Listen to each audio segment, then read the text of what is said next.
A mother would know how to already know what a girl might want, knowing that because she was once a girl. No, and I don't mean to take nothing. I don't mean I'm not sexist in any way. I mean, I'm not on this show anyway. I'm trying to get some money. But so,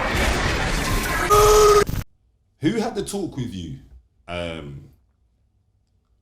That father talk or that man talk about the roads or the streets or the dangers outside. Because I'm pretty sure homes with fathers in there. At some point, you had that talk about fighting girls or not fighting girls, but fighting, girls, sex and all the. Well, let me keep it funky. In my life growing up, my mum had children with my sister's dad. My sister's dad, he basically raised me in the first, I'd say like,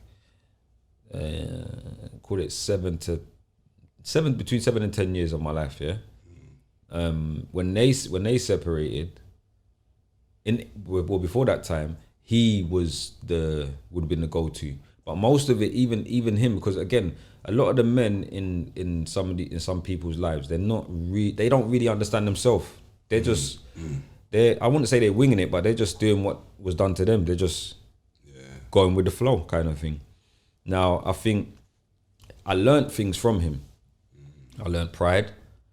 I learned how to take care of yourself. I learned that, it's a man's role to provide. Right.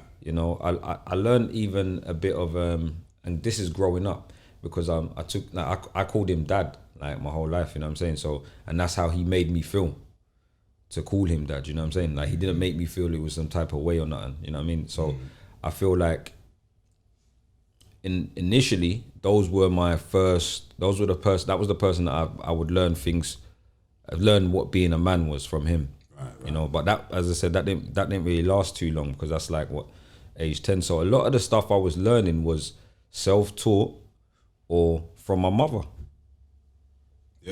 From my aunties, you know what I'm saying? Because, we got Uncle Junior, he's in America or whatever the case. So there's not much I can learn from him in that aspect. But in the reality of it is that a lot of the stuff that I learned was self-taught, like being like observant, because that's as well. It's a responsibility on a human being as well to be observant.